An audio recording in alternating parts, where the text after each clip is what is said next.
fine. Thank you. I just care. I know you do, and it's okay. I appreciate it. There we go. And the audience didn't hear us already, too. We're going to jump right in. 3, 2, 1, and hi, everybody. We're going to start the radio show in just a moment. It's Johnny Million and myself, and hello. Welcome. Hey. Like, subscribe, thumbs up. Show's about to start in a couple seconds.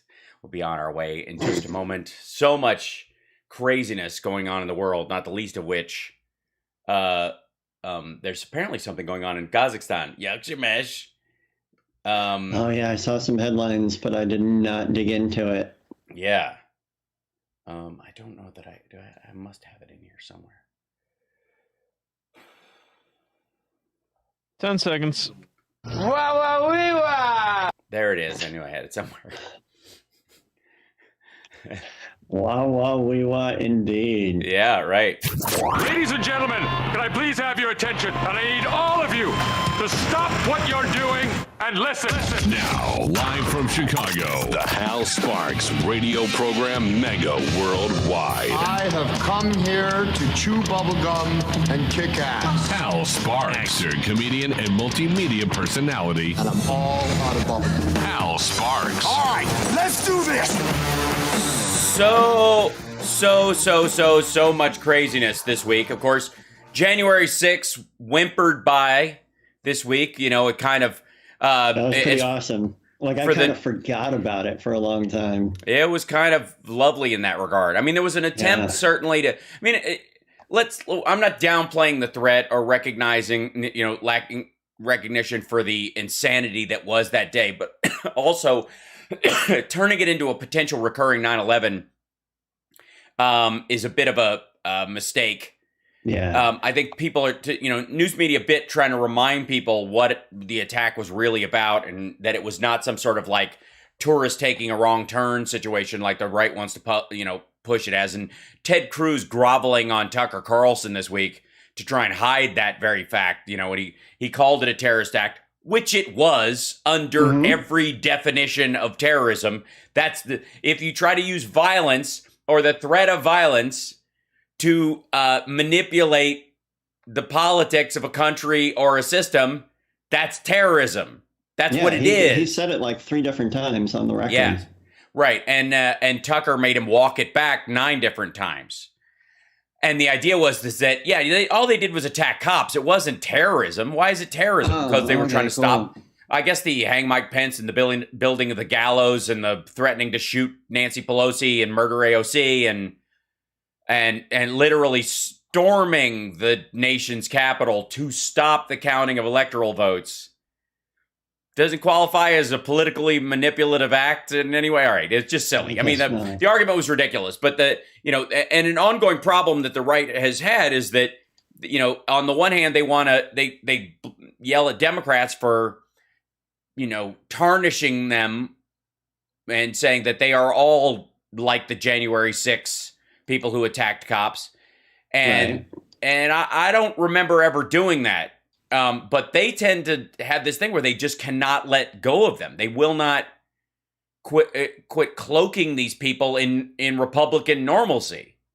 It's not us that's making the case that they are one and the same. It's the Republican establishment, essentially. It is every time somebody like Ted Cruz tries to stiff arm this a little bit, as ham-handed as it was, and as an obvious ploy to tee him up for 2024 as it was,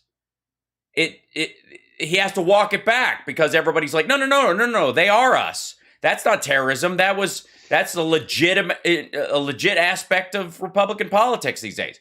Totally ridiculous, and obviously a big thing to, foment the big lie. Now, there's been a couple of really fun movements this week around the big dumb lie, and big dumb lie. Yes, that led to the cuckoo last year.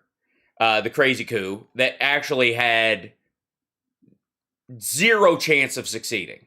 I know people want to go, they were this close. They were not this close. It was ham-handed, stupid, run completely by idiots. If any of these guys had a brain cell between them, they'd have just won the election. Exactly. If they were capable of pulling out, because I'm telling you, as wartime moments go, switching administrations midstream during a pandemic isn't necessarily a hard thing to talk, or a difficult thing to talk the American public out of. You could have said, look, it's messy, but, we're on track here. Let us keep going where we're going. We're taking this seriously, blah, blah, blah. Trump was incapable of doing that. And everybody going, if he'd only done this, if he'd had done any of those things, he'd be a different human being. That, Trump's problem, and I'm glad Biden finally called it out this week, is that above all else, above all factors, he's a loser. He's had every possible advantage in his entire life. Every advantage. Born rich to a dad who was already entrenched in New York real estate, which is, a Gordian knot of criminality that everybody's afraid to pull the thread on because the whole thing will fall apart. So you're protected by the noise of mafia and nonsense and foreign investment. So you just kind of can operate on this largely, lawless system, feathering your nest and padding your growth in New York because there are bigger fish to fry and worse problems, and then 9/11 and yada yada. And Trump manages, to take his father's building empire that actually constructs buildings, creates things, and as soon as his dad passes away and passes it to his namesake, it isn't his namesake. His namesake died. His second son, Don. Right. He turns it into a branding endeavor and takes something that created physical things and makes it a even less valuable than the Kardashian empire. It is, materially, no question. The Kardashians built an empire in the last 2 decades that is materially stronger and more financially stable than the Trump organization, which is an absurdity that could happen. Do you know how much of a loser you have to be to blow that kind of money and that kind of a head start and be lapped by the Kardashians? Holy smokes, right? So, and then the guy manages to become president because of a 20-year campaign, to hate Hillary Clinton, that extremists left and right can get on board with. Yeah. He skates by on the Electoral College, gets in office losing, 3 million, getting 3 million fewer votes in the Electoral College, in the popular vote. Squeaks in by the Electoral College on 75,000 vote margin in states where, progressives were holding their nose and I don't like Hillary. I don't know. Maybe he'll be fine. Those emails. But the emails, right? 4 years later, gets just stomped in an election in a year when any normal person would have seen this surrounded by as many Machiavellian psychopaths as he surrounded himself with, would have seized this as an accidental worldwide wag the dog. Oh, yeah. Thank God bureaucrats aren't in charge. I'm the guy. This is a terrible thing that's happening in the United States, and it's crashing the world economy. It will definitely damage the American economy, but since I'm a great businessman who wrote Art of the Deal, I could turn this whole thing around, right? Only I can solve it. That's right. If any of what he said about himself was true, any of it, dude would have won the election. He would have. In the beginning, before the primaries, it was teeing up to look that way. But, and then we find, the internal polling starts rolling out that he's going to lose. And he starts flop sweating at his own rallies. I covered all of them on my live stream. Anybody wants to go back and look at any of Trump's rallies, I did them all live. It was absurd. Every 2 days, where, I'm doing the whole thing. All of it, 45 minutes to 2 hours, however much he did in any given town. You've got a sour stomach now. Oh my gosh. Yeah, I have a bit of a bellyache this morning because it's just reflux from covering the live 2 years. Yeah. But in all honesty, watching him start to realize he was losing and then shift the message to, I'm not losing, it's rigged. I can't possibly admit I'm a loser. Right. And seeding that all the way up to the election, to the point where he's like, saying that the recognition of what was going to be the red mirage on election night, meaning that all of his voters voted in person. A lot of the red states were going to wait to start counting the mail-in votes and the absentee ballots until the next morning, or stop at midnight so it looked like there were fewer, right? And then count them over the next couple of days because we were all voting from home because of reality worldwide. This is not don't start with reality. See, if you had made the case, Trump would have had a case for the manipulation of the election using COVID if it was simply an epidemic. If it was simply in our country. Weird outbreak in the United States, spreading a little bit into Canada. I don't know how they avoid it.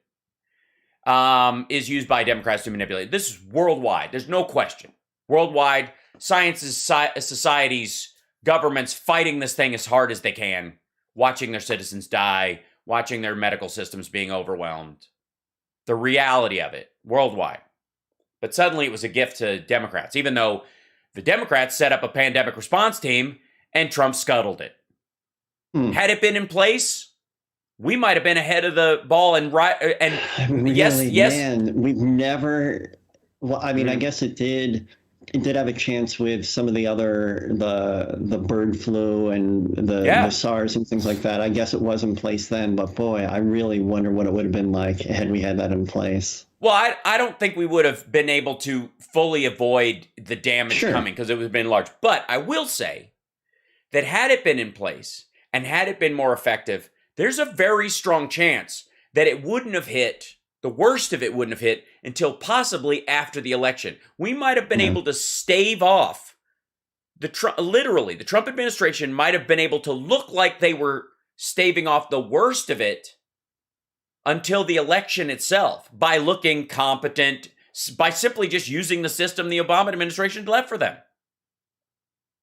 But again, this requires Trump to be a wholly different person. He can't be himself and win. It's just not possible. That and Biden's statement this week about he's a defeated former president. Let me truncate that for you.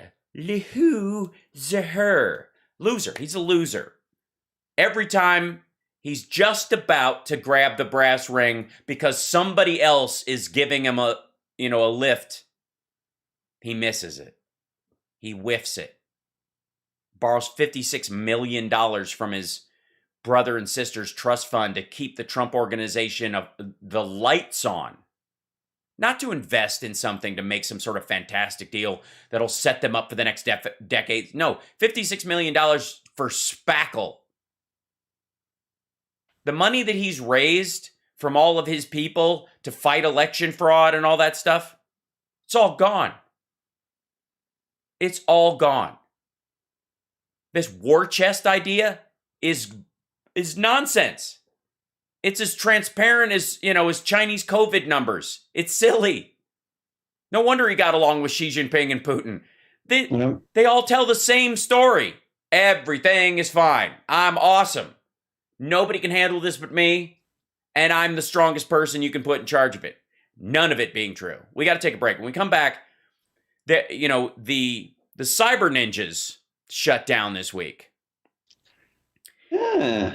And the reason why is, I think, the cherry on top of the big dumb lie Sunday.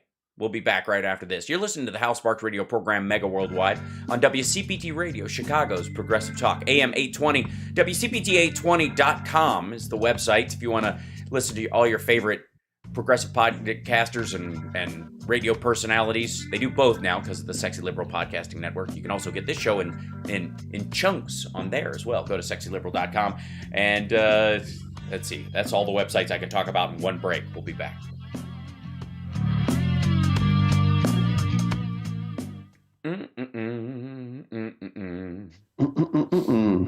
Oh my God.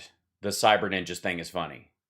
Also, do you remember, because Johnny, I think I either shared it with you or we did it once on the show, that I showed you some of Roseanne's stuff when she was spiraling up about the QAnon nonsense.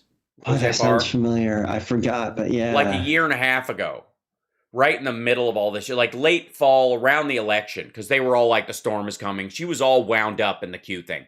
And then she got kind of, post-election, she was like, well, okay, when is this supposed to happen? And then like January 26th of last year, she's like, well, there was a woman. Oh, she came out of it? Well, we don't know. She popped on a little while ago and she had 107 on, who's the guy who just shows his boots, who's been a big QAnon dude. And who's now started to show his face and sell, like supplements or some shit. Yeah, they all do it's that. always supplements. So there was a woman, an Asian woman named 60. Kirsten. Thank you. Kirsten W. Mhm. So, and I did a couple of videos about her talking to Roseanne. It's just nutty stuff. The woman is, just spun. But one of the real foot soldiers, the digital warriors of the Q movement, she's dead. She died of COVID last week. Holy moly. And not surprising. I mean, she was yelling at people not to get the vaccine out of places. Sure. I mean, she was, and she's like, I've got bacterial pneumonia. She posted a picture of herself on a ventilator and then fucking like, and I was, the chat, like somebody on Twitter told me about it. Like they were like, Hal, remember that woman you had on your show? I know I'm only on one day a week. I get it. I'm gonna have to jump on GarageBand and start sawing something together. This is the Hal Sparks Show. Wow. And a guitar note, and then progressive, and all. Yeah, it's gonna be good. Hey, Hal, did you mean something like this? This is the Hal Sparks Show. Wow. And a guitar note, and then progressive, and all. Yeah, it's gonna be good.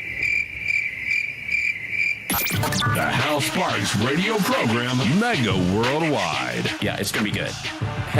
So, there has been a lot of, focus on different states in the big dumb lie. And Arizona was probably the biggest one, and largely because it seems like Trump was counting on Fox to help cradle the ball over the finish line for him on, in terms of the big dumb lie. On election night, they were supposed to hold the line and make that puffery appear more real every time, until such time as once the mail-in votes started coming in, they could claim they were all fake and all that kind of stuff. And then they could kind of drag it out and end up staying in office. Pull a George W. Bush, 500, 2 years later and a count of 500 votes, Al Gore won the 1999-2000 election. He just did. He factually did. In the recount, Gore won Florida. But ship had sailed. 2 years had passed, yada, yada. And so the idea is that maybe they could pull the same thing against Biden. Already in office, already in power, they held off a Supreme Court, a liberal out of the Supreme Court that might still tilt it their way. And, fingers crossed, we'll end up getting control and we'll just hang out since we're already in office. We've set up the Supreme Court to deliver it to us, which they weren't going to do because they were there for one purpose. Amy Coney Barrett and Kavanaugh, less Gorsuch, but the other two are there specifically to overturn Roe v. Wade. That's 100% why they're there. They have no other real purpose or any other, it seems, legal knowledge whatsoever. Like they are one note Supreme Court voters. They are one issue voters. And they were just going to count on this, that the public would be ready to move on. Trump won. It's just, all right, shrug it off. Yeah. The problem was, in the first, in 2016, he was an unknown entity. And so there was a big outcry that he lost the popular vote, but he won the Electoral College. crap, here we go. Let's just get on with it.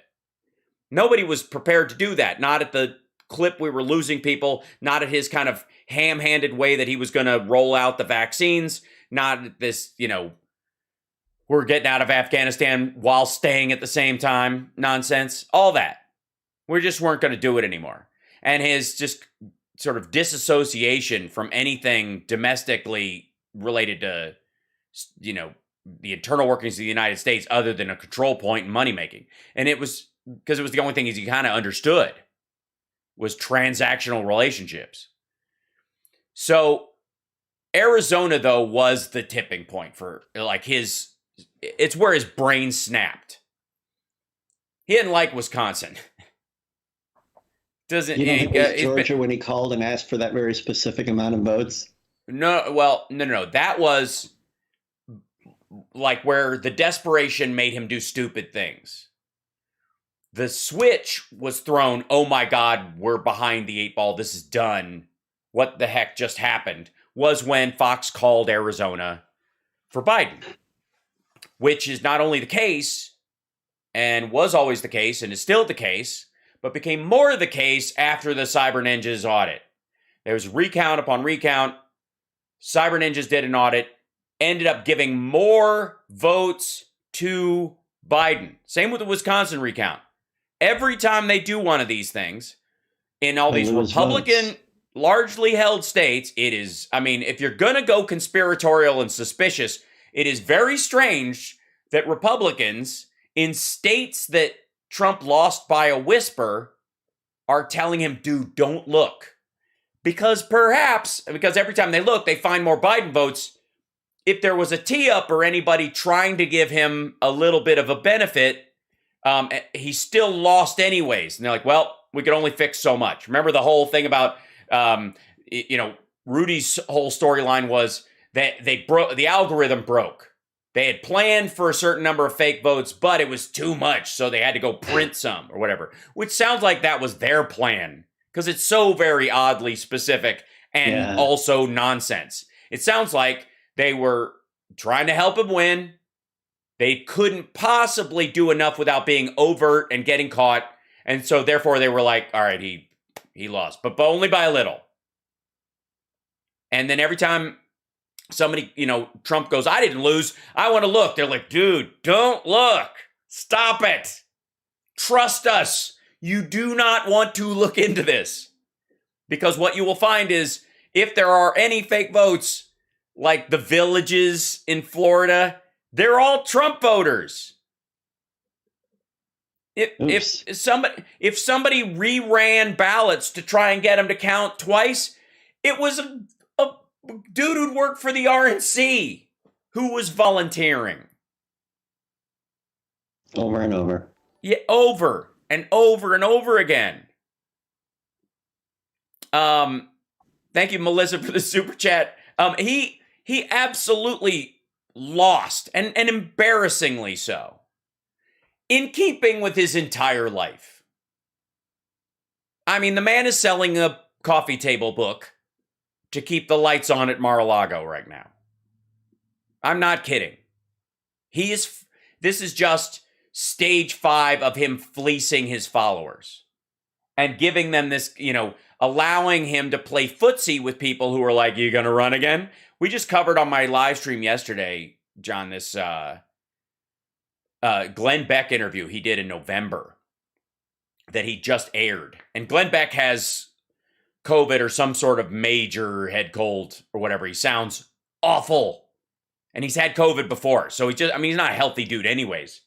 So if I was his fam, I'd be like, rest. Rough. He sounded really rough. Well, he did the wraparounds for this interview, the kind of his own pretend version of 60 Minutes. I sat down with the former president, that kind of stuff, after he'd already gotten sick again.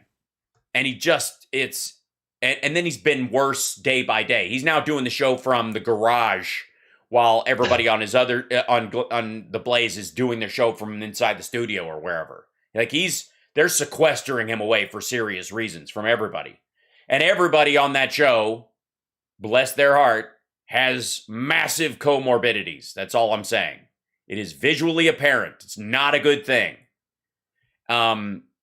So the cyber ninjas guys, Trump is teeing this thing up. In Arizona was the moment where they're still mad at Fox. They're still enraged at Fox for calling Arizona. Wow, that segment went by really fast. We're already at the break. When I come back, they Cyber Ninjas has shut down because they are being fined $50,000 a day. Why is Cyber Ninjas being fined $50,000 a day? By the way, they're also broke right now. They went over budget doing their audit and spent all the people's money. I don't know what the budget was spent on because there were a lot of volunteers. We'll work that out when we come back. It's the Hal Sparks radio program, Mega Worldwide, on WCPT Radio, Chicago's Progressive Talk.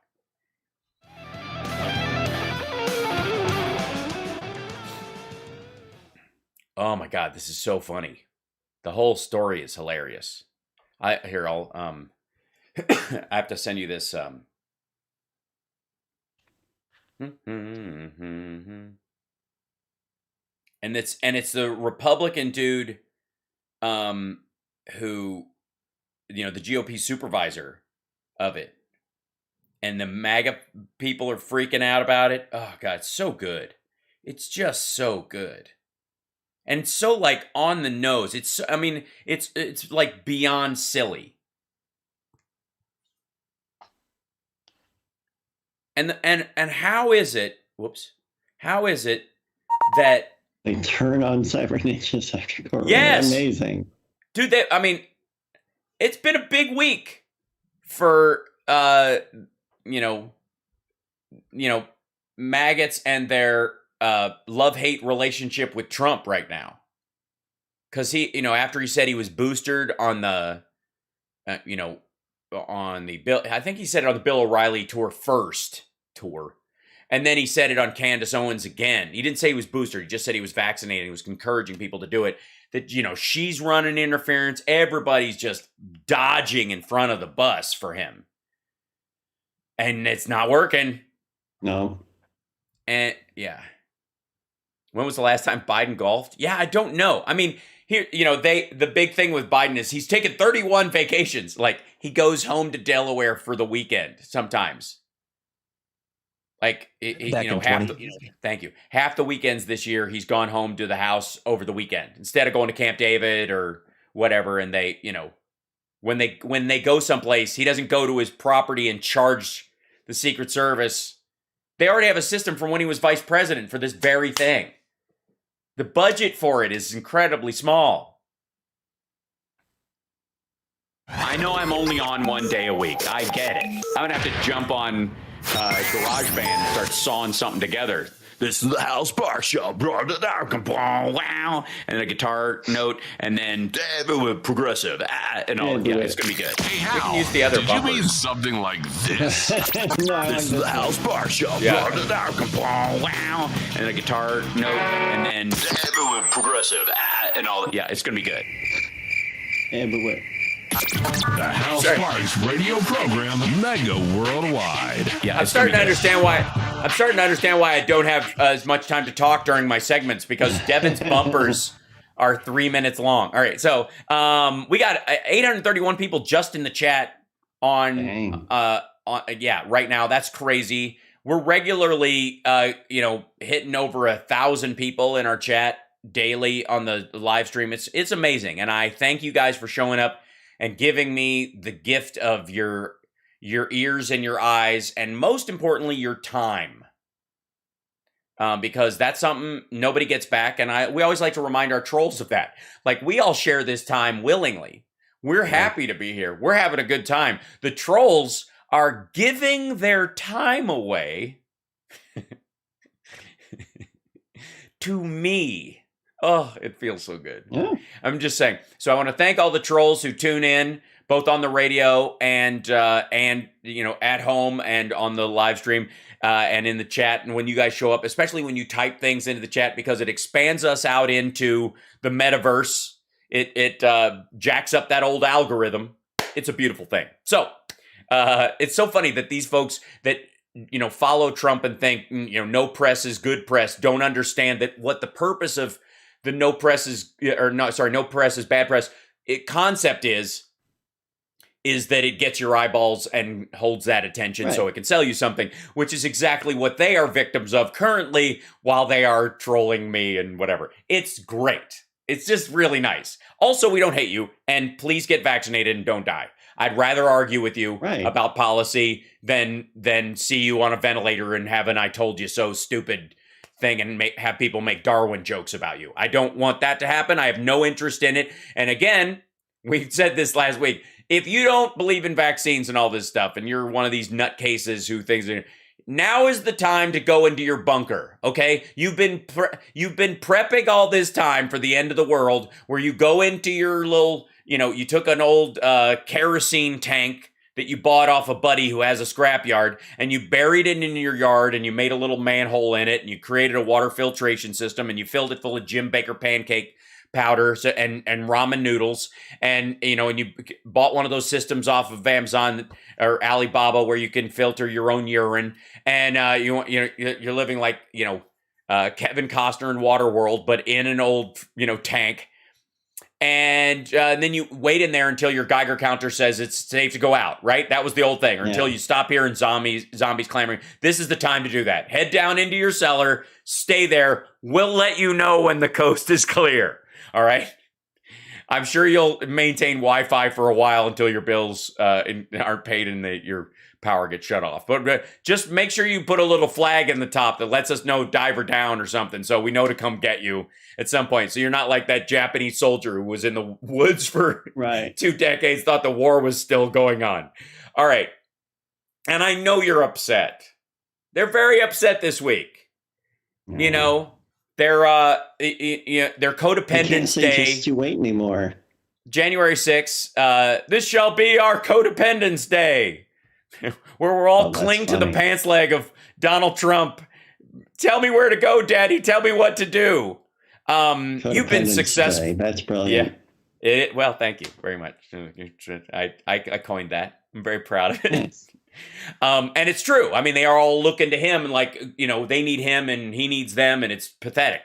So the maggots are very upset that the Arizona cyber ninjas, first of all, released their report, and their report, none of it, like the Maricopa County Board, which is all, largely Republicans, went, this is all nonsense. None of it's true.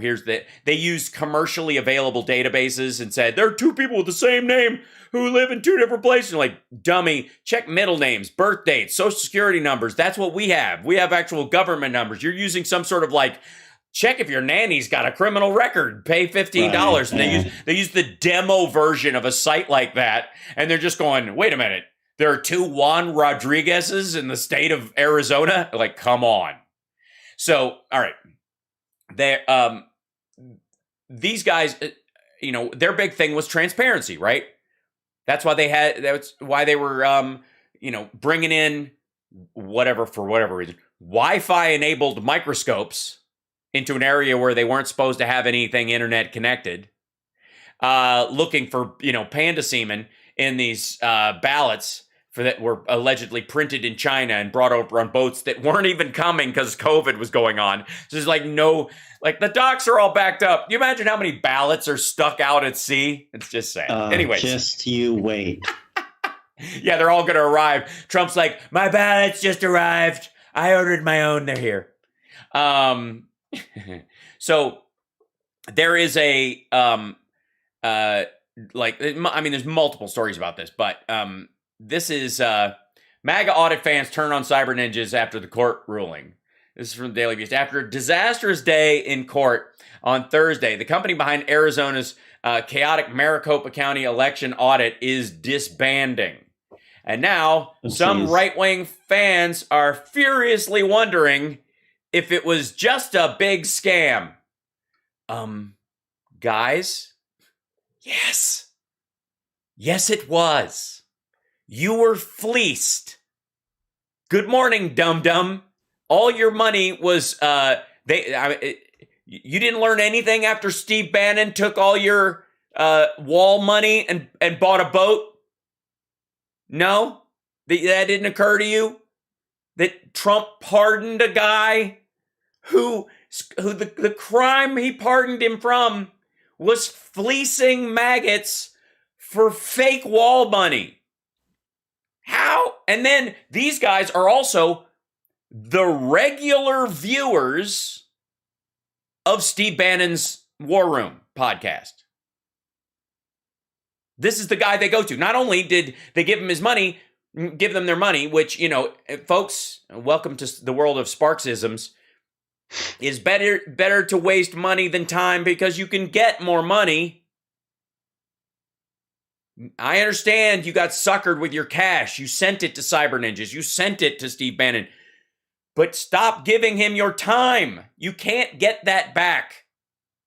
Learn your lesson. Oh, my God. Oh, and Luis, thank you. To get a $20 super chat for hitting 28,000 subscribers on YouTube this week. We hit that. That was a number we were punching at. Now, if you vomit. No, I'm not going to throw up. My stomach's fine now. Yeah. Gosh darn I'm it. sorry to disappoint you. Yeah. All right, I'll see what I can do. Yes, that's true. You still have time. Johnny, if anybody can possibly make me, all right, have any kind of an upset stomach situation, there is a definite possibility that you, of all people, can. That's all. I'm out. That's all I have. All right. Cyber Ninjas.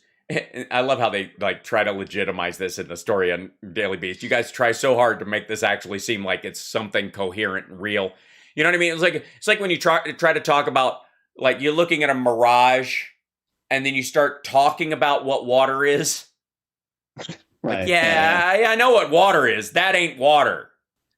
You know? I know we all see that, and it looks like water. What water is... All right, okay.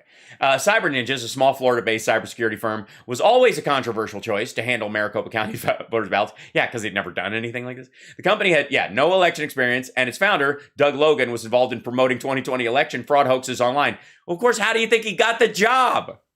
Do you think they're going to hire somebody who hasn't? I'm beyond hiring a Democrat or somebody who, is on the other side. We're going to let people on the other side look at it. We're so we believe the fraud is so obvious. We know it's fake. Therefore, we're going to let Democrats look at it and we'll just make them do it on camera. So the moment they go, oh my gosh, they're right. It's been fraud the whole time. Oh my, Biden isn't president. You watch, it's like what Mike Pillow always calls the Great Revival. It won't matter if you're a Democrat or Republican. It's an attack on our country from China, right? That was his whole story. That the moment these, that's why it was going to be 9-0 on the Supreme Court. They were going to see the evidence and it's true, right? When it finally released its findings this fall, Cyber Ninjas found President Joe Biden did indeed win the election, but the group did not turn over court-ordered materials, and on Thursday, a judge ordered Cyber Ninjas to pay $50,000 for every day it continues to withhold the documents. We have the documents, we're just not giving them to you. That night, the company announced its disbandment, reportedly laying off all of its employees. Check, please. Amazing. I mean... What do you think right now? Do you think what do you think the prevailing Q theory on them right now is? Deep state conspiracy, always on the other side? As soon as those things implode, somebody got to them. Yeah, that's right. They were always, It was like when Trump said, I took the vaccine and the vaccine is safe and the people in the hospitals weren't vaccinated. Somebody got to him. Yeah, right. His doctors. Yeah, it's the pentaveret, That's how they get you, and there's no escaping it. That's right. Well, it's a well-known fact, Sonny Jim, that there's a secret society of the 5 wealthiest people in the world, known as the Pentaveret, who run everything in the world, including the newspapers, and meet tri-annually at a secret country mansion in Colorado known as the Meadows. So who's in this Pentaveret? The Queen, the Vatican, the Gettys, the Rothschilds, and Colonel Sanders before he went tits up. Dad, how can you hate the Colonel? Because he puts a chemical in his chicken that makes you crave it fortnightly, smart ass. Right. Wee all right. beady eyes. Oh, you're gonna love my chicken. Chicken. Oh. By the way, I knew Colonel Sanders. None of that is true. But I guess technically, I would be part of the Pentaveret because Colonel Sanders, true story, baked me a cake on my 10th birthday. Aw. Yeah. You know how that big checklist where you're like, oh yeah, check. I have a lot of great, silly, amazing experiences that I put them right up there next to the scars that they were comparing in Jaws. You know what I mean? Oh yeah. Well, now if only you were cast as one of the new weird Colonel Sanders. Oh, I mean, just full circle. And then obviously some sort of, they're manipulating the, this is the Pentaveret working its evil magic. There has this dissuaded, like the MAGA folks are mad. They're claiming Telegram and Gab are full of people, and that was the first landing spot for all the Q folks. That's where Lynn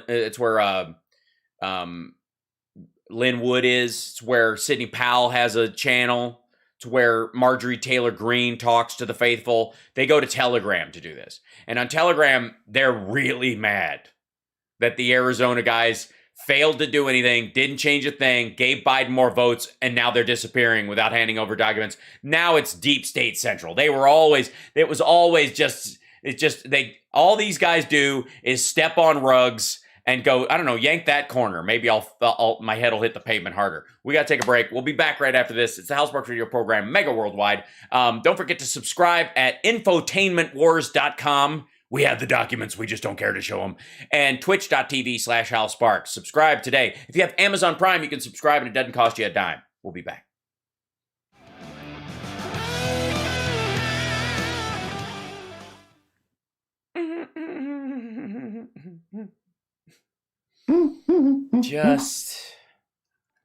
It never stops. It never, these guys, I don't understand it. I don't know why. It's very weird. It's very strange. And yet, here they are. I'll rise above it. I'll rise above it. Because I'm a professional. I'll rise above it. But it does bother me, I can totally see where he's coming from. That bread was irresponsible to put on that tray. It's mini rye bread anyways. It's not even sandwich bread. What are you doing? Who wants mini rye bread on that tray? No. Yeah, it has a flavor in and of itself. You don't. Yeah, it's far too much. What's happening? Maybe some crackers or just some straight up wheat bread. Yeah, and even then, ease off on the salt. To have a salt shaker nearby, you should be able to. Right. Now I'm craving a charcuterie board. Are you? Yes. Yeah, I love that stuff, man. Just the cheese plate, no dessert. Thank you. I love cheese. I'm clogging myself up for the weekend. It's not the worst approach. No, I'm taking a bunch of iron supplements and eating a bunch of cheese. I don't want to poop for a week. Oh my God. And then I'm going to drink some black coffee a week from Monday. A vitamin with minerals in it without something in your stomach. Saturdays at 6 p.m. You're listening to Hal Sparks' radio program, Mega Worldwide. I thought it was going to be a new one every break. I was so excited. Seriously. Want more, Hal? No, I don't. More. We've heard this one already. Play a different bumper. It's driving me insane. This is torture now. You're just... Was it the same one? Back. No, that was... No, it wasn't. Actually, it switched over. It was good. They played two in a row, and now this is a different one. Yeah, and then, oh gosh. Welcome back to the show. PTSD. Oh, it's so fun. Yeah. Now I get lost if I don't have a minute wind up before I start talking in the segment. It's crazy that way. And by the way, which cat was that you had on your lap? I've only got the one. That's Flora. Oh yeah, Flora. She has moved on to greener pastures. Flora. She's still alive. Those at home. Greener pastures meaning the kitchen. He was not holding up a dead cat during the break. That's what I'm saying. I try to, taxidermy. That's is, not. Yeah, it's leaps and bounds. I mean, what they do with AI now is incredible. It's amazing. So there, I was telling Johnny during this, sort of in the lead up to the show, that there was a woman named Kirsten W. who people remind me of that had, was like Roseanne's QAnon sponsor. She would go on Roseanne Barr's podcast or her live stream and for 3 hours talk her through, it's right around the corner. The whole Q thing is happening. It's the Great Awakening. Don't worry, Trump, and this was all during the election, post-election, during January 6th to the 20th, for weeks after, months after, into last spring, any second. He's doing all this from a set at Amazon Studios. That's not even the real White House. There's gallows in front of the White House. They are bringing, after Trump left, the White Hats broke into the White House and are freeing children from the basement. No explanation as to why there were children in the basement the entire time Trump was in office and why that breakout didn't happen in 2017 on the 21st of January, whatever. Oh, man. Cuckoo. But they're, in many ways back with a vengeance. We've seen over the last couple of weeks, they've been waiting. JFK Jr. is going to show up in Dallas. Then he was going to perform live with the Rolling Stones. At a certain point, how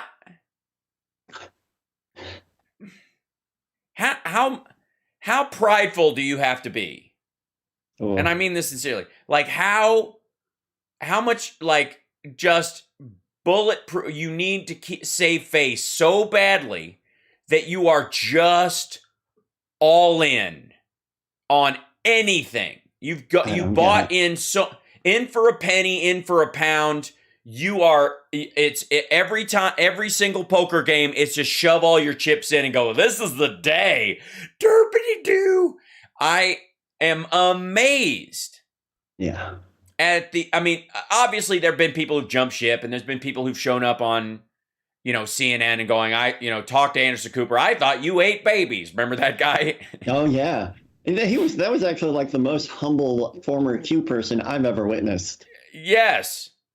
But there is a new windup of these folks. And at the forefront of it are effectively two people.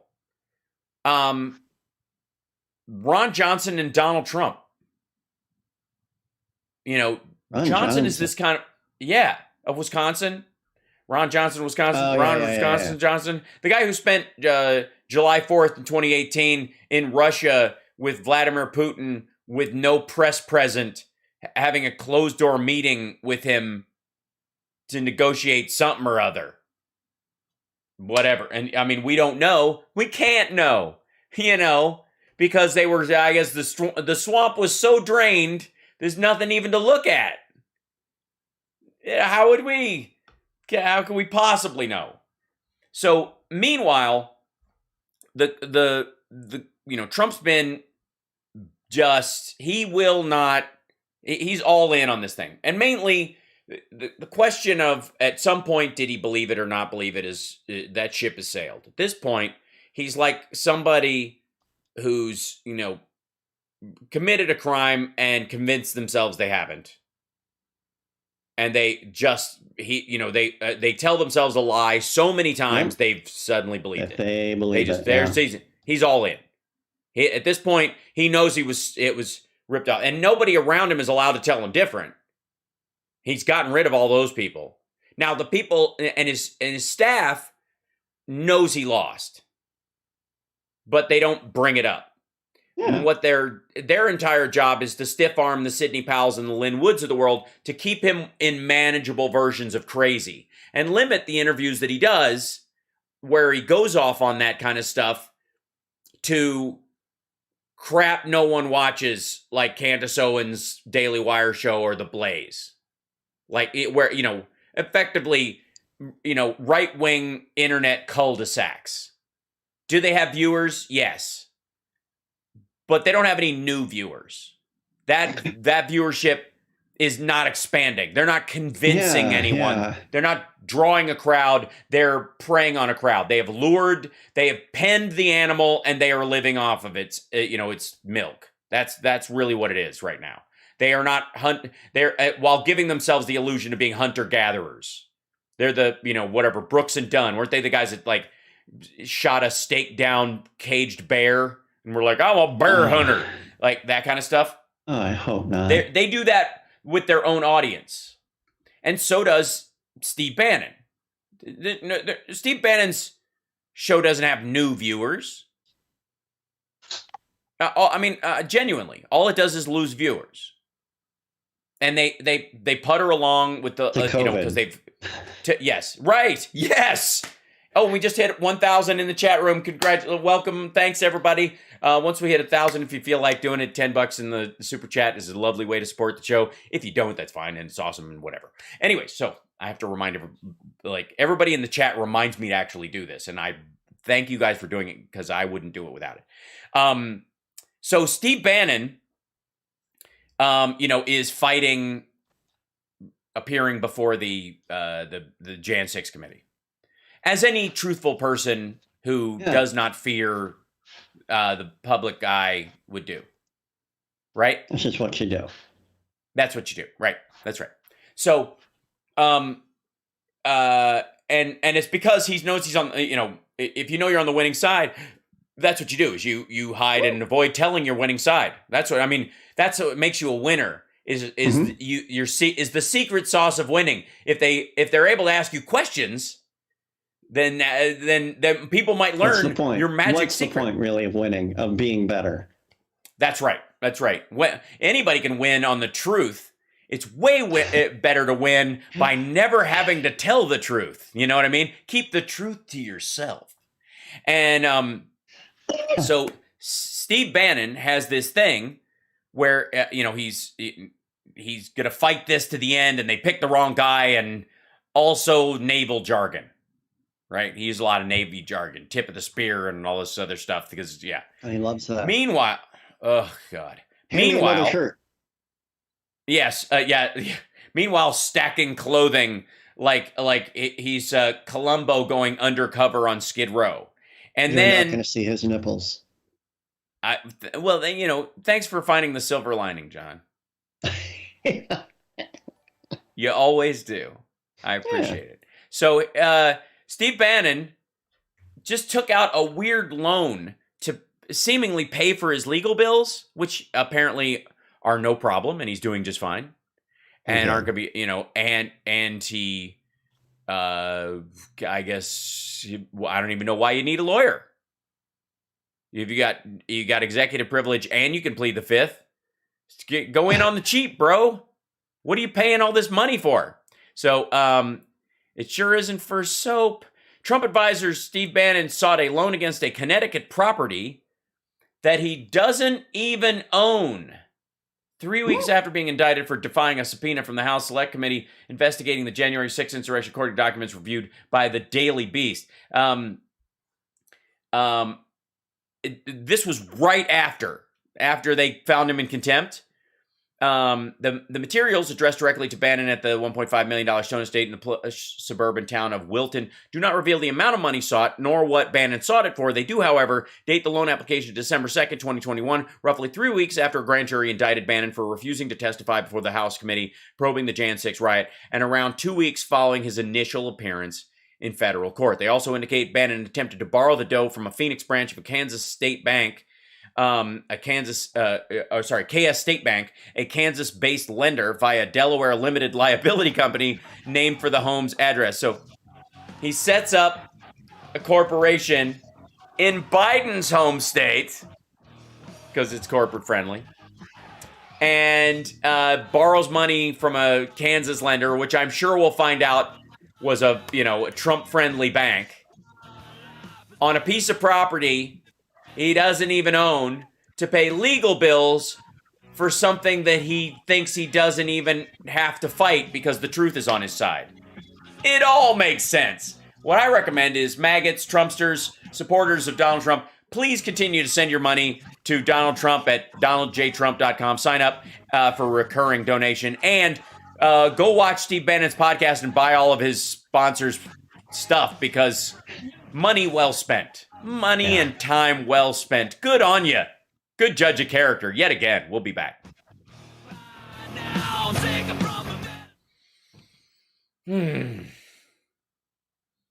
Holy smokes. Don't forget to give a thumbs up to the show if you feel like it. Also, a thumbs down is a great idea if you hate the show, because interaction's interaction. YouTube, DGAF. They just want your eyeballs. So, you think Fox cares whether the viewers like Sean Hannity and Tucker or hate him? You think, like MSNBC thinks that, you have to like Maddo to watch her for the advertising numbers to go up? No. Nope. Nothing for Alex Jones? Nope. Sorry. Oh, check the super chat. Thank you, CSL. Oh my God. Hal Vickery, a dime for everybody in the chat room. Oh my gosh. I'm just happy my COVID was mild. Bless you, Hal Vickery. Holy smokes. That went by while we were transitioning. I missed it 2 minutes ago. Thank you so much, Hal Vickery. Good God. Jill Carter, thank you as well. Joie Noël, merci beaucoup de rien. Melissa Hall, thank you. And thanks for the bits, everybody in Twitch. Let's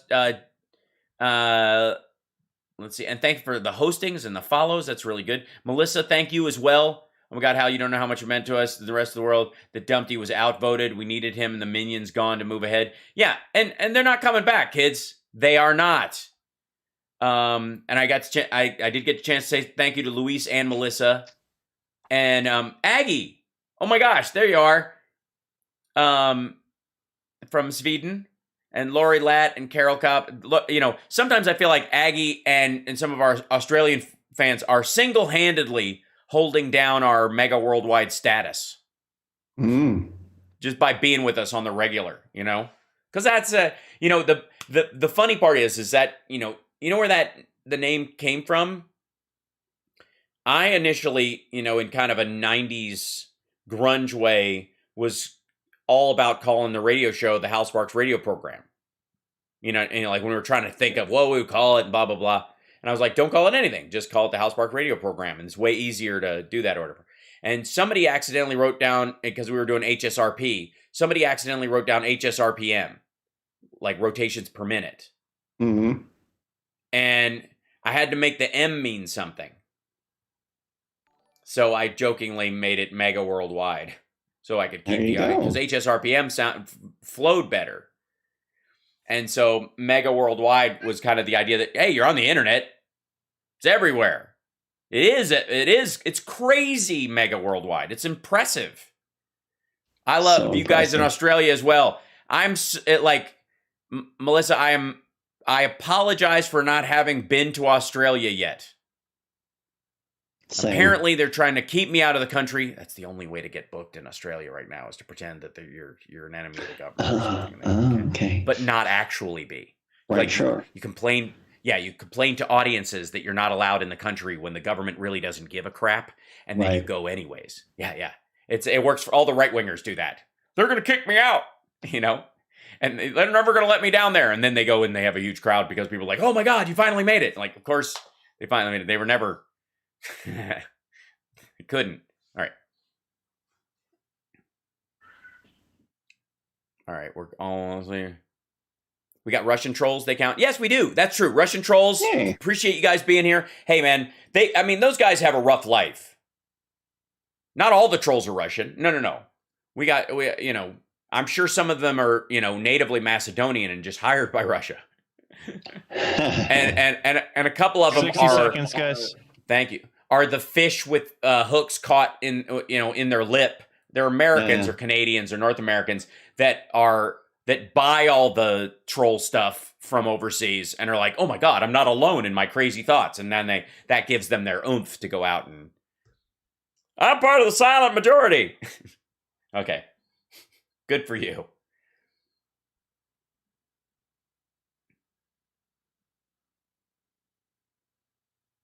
Oh my God. Oh, this is so good. The company that Bannon owns the property through. I'm going to read about it when we come back. This is 10 seconds. This is my favorite. Thank you. It's my favorite part of the story. You're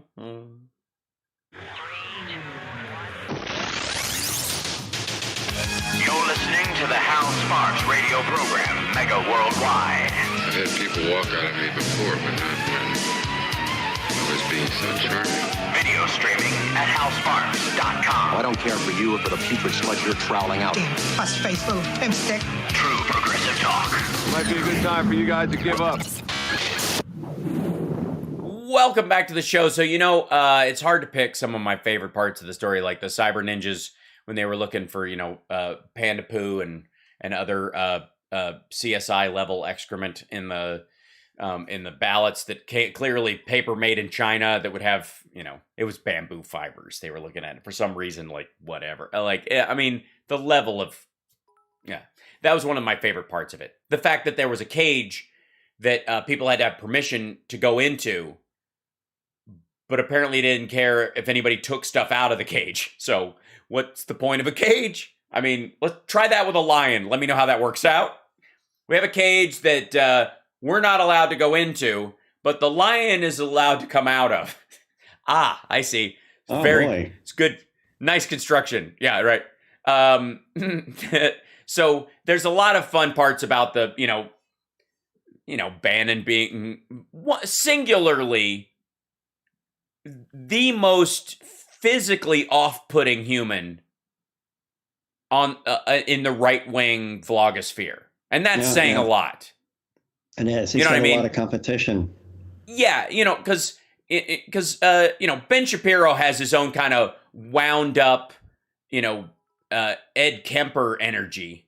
He's a little creepy. Like if no hitchhiker with any brains at all would get in a car with Ben Shapiro if he pulled over. You like the ride? You want to get in the car? There's no way. First of all, you'll talk my ear off if you're not a serial killer, and more than likely, you're already creeping me out. There's no way. It's just you're the weirdest human being I've ever seen. You might be an android. We don't know. But Steve himself, where Ben Shapiro falls into the uncanny valley of eyebrows, Steve Bannon is one of those people who's just like,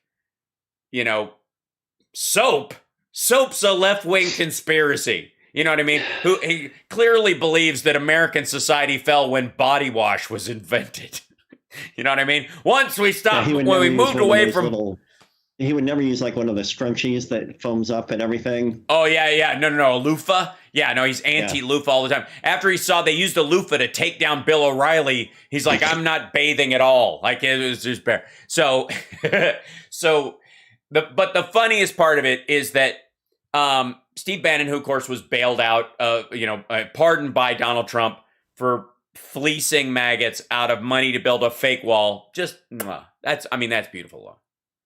But the money he's trying to borrow to avoid testifying before the January 6th committee, which apparently he has nothing to hide and is proud of everything he did that day. So I don't know why you wouldn't go down there and just have your McCarthy moment.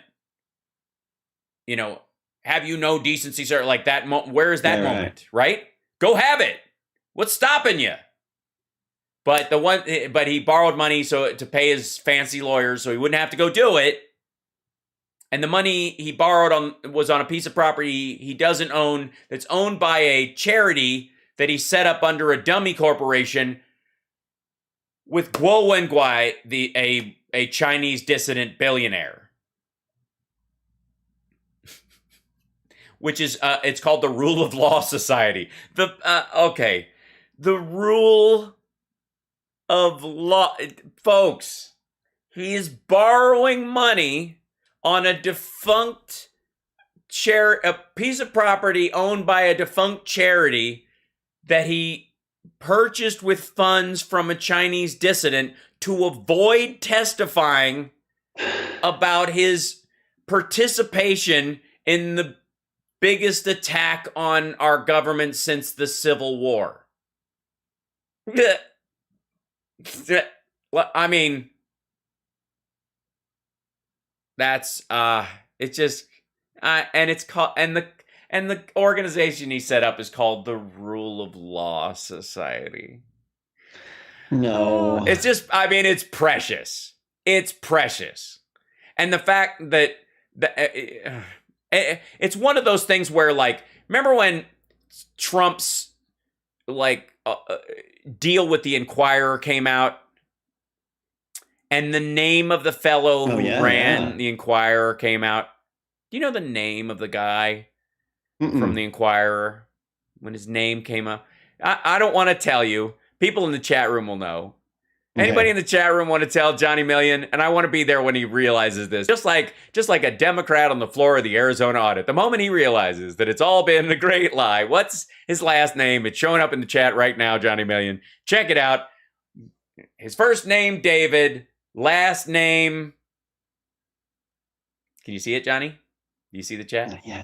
Oh, I got it. Wait, everybody's yelling at the chat. It's so good. Oh, no. It's so good. Like the tension is building. I can feel it coming. Here it comes.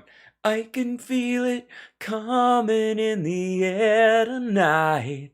I did that thing where you take the chat and you put it into another window. His name is David Pecker. His name is David Pecker. Oh, no. That's his name. That's his name. Everybody's freaking. Peter Pecker, yes, they're going nuts. No, his name, his actual name. And it was one of those moments where you're like, come on. You know what I mean? Like, come on. I think the chat room actually had a lot of fun with this. They did. A little too much. I think they just like it to quote, or, well, paraphrase Lenny Bruce. I think they just like typing that word. Yeah. Duh. So, yes. Why is it censured? Oh my God. Trump mispronounced the word censored twice in his thing. He kept calling it censured in his Glenn Beck interview yesterday. So good. So good. Meanwhile, those things come up and you're like, for real? For real. The guy protecting him and running interference for stories about him philandering, having sex with porn stars and playmates while his wife had just given birth to their son. Their son. He didn't, this isn't even about like he had a kid with somebody else and then he had to break off the other relationship, stay with the one he had the kid with or whatever. Their kid. Yeah, whoop, off he goes. The guy running interference for him at the Inquirer, burying stories, killing them so that he would maintain his upstanding, image in the community, which is ridiculous. More than likely to keep him from violating an NDA, not an NDA, his prenup, and costing him more money in his marriage, which it did. They definitely had a renegotiation. During the guy who ran interference, name's David Pecker. And then, you have Steve Bannon. The Rule of Law Society is who he's borrowing money against, using with money he got from a Chinese billionaire, Guo Wenguai. I just love this. I love this. I love this time in history. I think it's beautiful. I'm happy to be alive. I think this is ridiculous in such a gorgeous way. Just even the name Cyber Ninjas is hilarious and ridiculous. All of it has been, it's like one of the best, worst binge shows we've all been through. It's like society all collectively binged Lost, the series. And in the end, we knew it was never going to pay off. Thank you, Melissa. We knew there was never going to be able to tie up the storylines. We knew it wasn't going to amount to anything, but it was a fun ride while it lasted. It was crazy. It had ups and downs. It was dangerous and silly and had moments that were touching and scary. And in the end, it got canceled. Trump got canceled. It literally canceled. It got canceled on Twitter. It got canceled everywhere else. It just canceled. And everybody's like, that's it? Yeah, that's it. And the same thing is going to be true of Trump, by the way. For everybody who's like, he's going to run, he's not running. Not going to run. Not going to happen. I mean, I've been watching every interview. It's not going to happen. He can't do it. Everybody who interviews him knows it. Everybody who interviews him walks away going, dear God, what are we going to do? Every single person. Just because they can tell he's a mess by his replies, or just who he is. Oh yeah. I mean, you can tell in the interviews half the time. They're like, what? Glenn Beck actually had a moment in his interview with him where he was like, I don't understand what you're saying.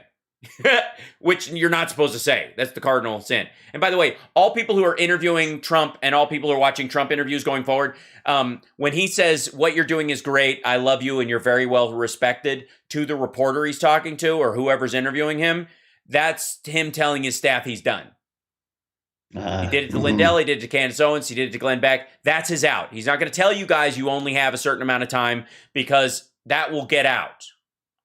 So his way of having them wrap it up without him doing it is to tell you that we've seen it. I've seen it so many times on my show. And even on the Lindell one, you can hear it happen. Lindell didn't edit out the staff going, let's wrap it up. We're wrapping it up. They didn't edit it out the way Candace Owens and Glenn Beck, who are slightly more media savvy, do. So just watch for it. When Trump says everybody respects what you're doing and they love you and you've got such a good audience and all that stuff, interview's over. That means he has to go. Yeah. That means he has to go poo. We got to, speaking of which, I'm worried about you, Johnny. We'll take a break and 773-763-9278 is our number. 773-763-9278. Call in. That's right. It's a call-in radio show. It's the real deal. Yeah. It's not just a podcast, kids. This is genuinely a radio show. Street. Been around. We've been doing it. Yeah. Hi. We'll be back right after this.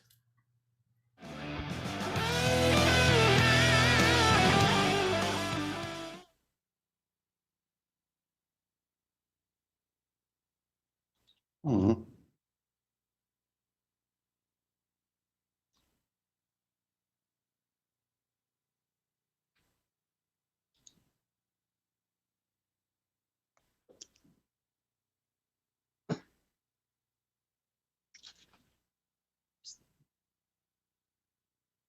I replied to Tiger, but I'll take cinnamon.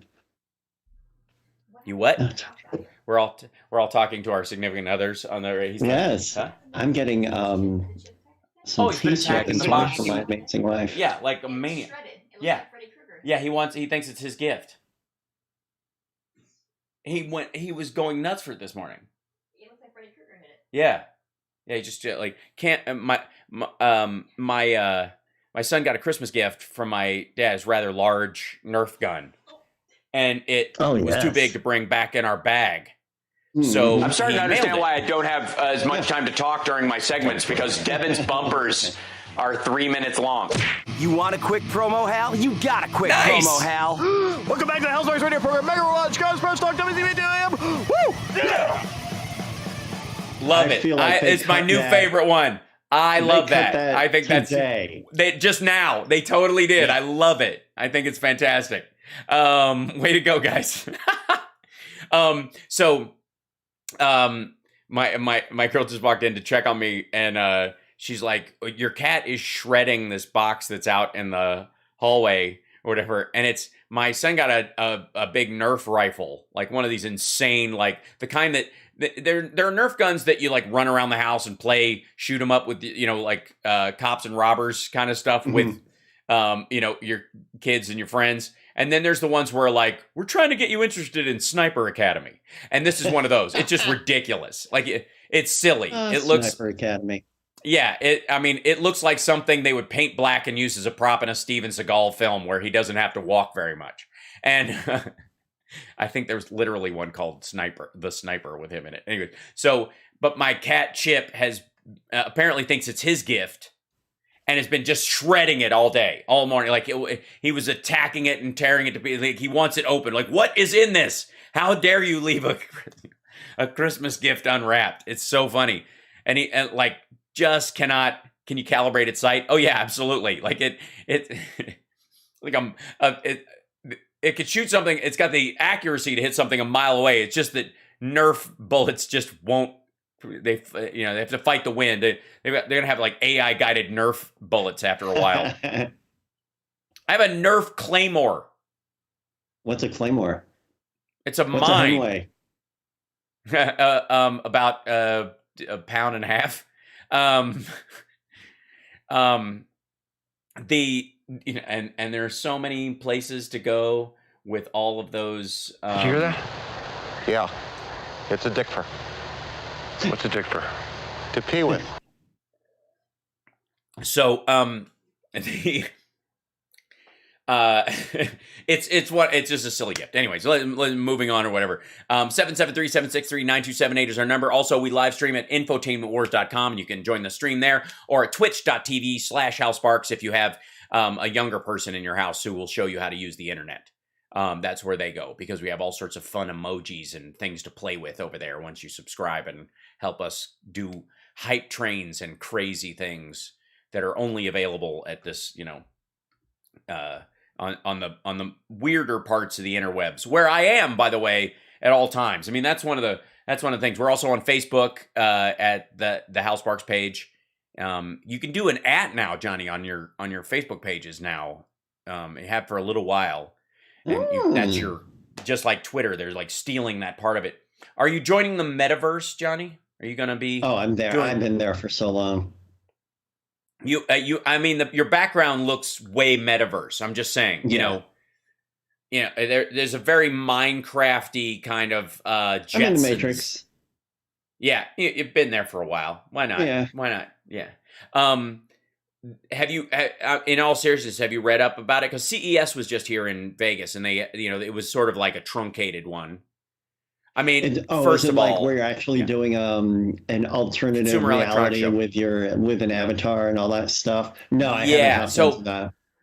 Okay, so Second Life remember Second Life when that came out? Yeah. That was the first real into it, and it still exists, and people were doing all kinds of stuff in Second Life, and arguably, you could trace the birth of crypto to services, behaviors, shows, and things going on in Second Life. How do you pay without, for stuff inside there when it only pertains to stuff inside there? What if I don't want to translate it into money, like get, dinars and turn them into, yuan, and then turn them into yen, and then turn them into dollars and all this stuff, when I'm really just, selling a skin I made in for my character to other people, and then I can use that money to buy a ticket to a virtual show here, and the person who puts on the virtual show can take the money that they make there to buy or pay someone internally to design a space for their regular shows or what, that kind of stuff. That's increasingly happening. But the seeds of it were born sort of in Second Life. And famously, Facebook has changed their Facebook is still Facebook, but the company name is now Meta, right? Meta is the company that owns Facebook and owns a bunch of other, they're going to start this offshore. And they're investing somewhere, depending on who you ask, $18 to $30 billion in the next 2 years in the metaverse. Largely setting up, server farms and function stuff, but a lot of it's design, nonstop design. And then AI around it. And hey, Gonzo, welcome. No Democrat is running against the Republican, which I cannot believe. In which state? I'm catching this conversation mid-zone, Gonzo. We'll get back to that in a moment. Anyways, this is increasingly, as we look at the internet. I saw a warning today about people going, people will get harassed in the metaverse, that there will be all sorts of disinfo and misinfo and behavior and racism and blah, blah, blah, blah, blah. I'm like, oh, you mean like the regular internet? And someone came out and said, because of the international aspects of it and the multitude of cultures across the world and the different belief systems of those cultures, it would be virtually impossible to guarantee that there won't be, these awfuls in there, people behaving poorly. And that's true also of the regular internet. I don't know why anybody would expect that to be true, but what will be true is that you will find, and sort of concordant safe spaces, the increasing cul-de-sacking, the confirmation bias as a gated community that will happen in the metaverse. You only need to hang out with your kind there. And you can run back to it anytime you want. And for all, once we get into augmented reality, you can carry them around with you everywhere you go. Apple has got a new device. Oh, I see. Run for it, Gonzo. Gonzo's thinking about running in the 9th District in Pennsylvania against a Republican who's only been there for one term and there's no Dem running. Do it, man. We love you. Let us know how we can help. So the crucial part of this, I think, for anybody, is that it will be like everything else is. Under our responsibility to do our best with it. And there is no situation where it doesn't exist. Increasingly, the technological response to a lot of things is we got to stop that. It's almost like a 1950s sci-fi horror film response to things. We have to stop transplants because what if they give you the eyes of a killer? They gave me the hands of the mass strangler. Remember that movie, Body Parts? Yeah. Well, and also the eyes of Laura. Yeah, was it the Eyes of Laura Mars? Is that the one? Where that one I don't know. Like the souls rest in the parts that they put in you, and you the seek eyes out are the windows to the soul. Hell, I've heard that. I've heard that. I made that up. And the eyelids are the shades. I have, and I've just contacts are blinds, which is ironic. Sure. Yeah. So and the nose is the HVAC. The important part is that I want to encourage people to recognize with a certain level of fearlessness, the aspect of this. I don't want the doomsayers to take over this right away and drive everybody who's halfway decent and a lot of fun to be around. I don't want you folks to shy away from this expansion. It's not going to be just Facebook running this thing. It's going to be all over the place. It's going to be a regular part of our life at some point, and faster than you know it. It's gonna come quicker than the Roman god for premature ejaculation. This is going to be because most of it is being powered by AI, and it's going to be part of an exponential growth aspect. And so the right wing and the more sort of the less well-meaning among us do not have any of the brake tapping reflexes that we have about this stuff. They're going to dive in right away. The way they took over AM radio, the way they took over largely for a very long time, YouTube and other sites before, to some degree they got broomed. They're going to start chasing and staking claim. And the difference is that on the web, on certain services like Twitter and Facebook and those kind of things, if you do misinformation or disinformation, which I would argue most of what we're talking about is disinformation. What Glenn Beck talks about, he doesn't actually believe. He's selling. You sell disinfo, you believe misinfo. You were misinformed, you pass along that misinformation. Mm-hmm. Disinfo is, I know full well it's fake, I'm selling it to you because it benefits me financially or helps me manipulate you in a way that benefits me long term. That's disinfo. And a lot of people who are selling disinfo will accuse other people of misinfo for simply updating reality. That happens a lot around COVID and other stuff. As you get more information, they're going, they're misinforming us. They were misinforming us. No, we're just following what, growing with what we know, like real people do, like humans do. Yeah. Whereas disinfo tells you that you can't trust anything learn because and evolve, which is just apparently too hard to get their brain around. That's right.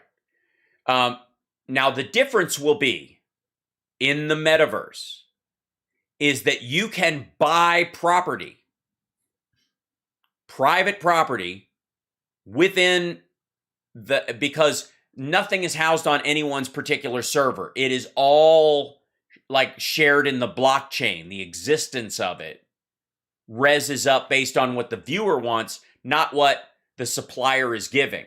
So it will be incredibly easy to take over. And if somebody wants to build Nazi Town in the metaverse and pay for its existence, and it exists in the world of sort of, Ethereum and Bitcoin blockchain, getting rid of it will be a near impossibility. It just will. And so I think it's important that people understand that getting a toehold on it in a good space and making sure that doesn't happen, or if it does happen, it's in the Craigslist nether regions of the internet instead of, right digitally next door to the new Disneyland they're building. Yeah. Is very important. And a lot of it has to do with our comfort level diving in. Do not be afraid of this. Do not. Nothing virtual can harm you. You will be okay and have some fun. Play around in the sandbox, and just like the trolls we have occasionally, no harm can be done. Words are not violence. No one can define you without your permission. And nothing in that world will ever hurt you, so don't let anybody drive you out of it. And if anything, it's the easiest place in the world to just stand strong in who you are. It's great that way. It'll be a joy. We'll be back right after this. Your call, 773-763-9278.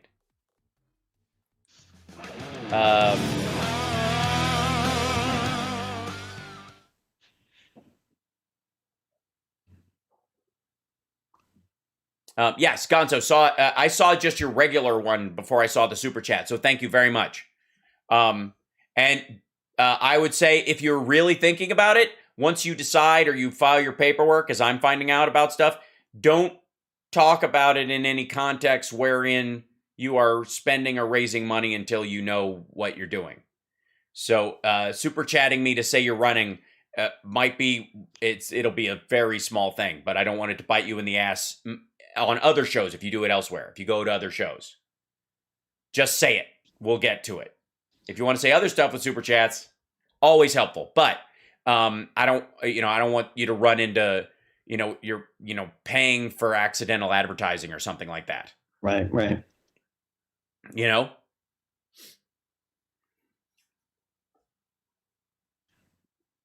And one of the best ways to help also, folks, if you're not comfortable doing super chats and that kind of stuff or whatever, as far as like, sign on a social media website, blah, blah, blah. The Venmo sticker is right there.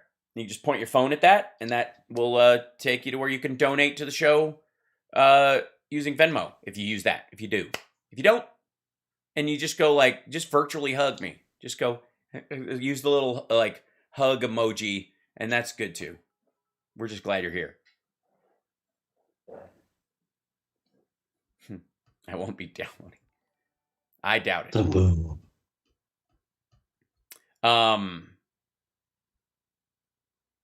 Apple's coming back in 15, and we do have calls, by the way. Thank you. Oh, great. Okay. Apple's Oculus killer that they're going to come out with probably later this year. Oculus is the Facebook VR thing. The Quest. Oh yeah. Apple's is like this big. He wears like sunglasses. There you go. Guess who's back again. Hal Sparks. True. Want to get sued? So yeah, Hal Sparks is back, y'all. Michigan gave us vote. I'm Art. I'm Bobby. The host of Where Are They Now? Now let's get back to the Hal Sparks radio program, Mega Worldwide. Hey, listen. Michigan gave us Motang. We have some callers on the line. And so let's see who we had. I mean, sometimes I have so many callers.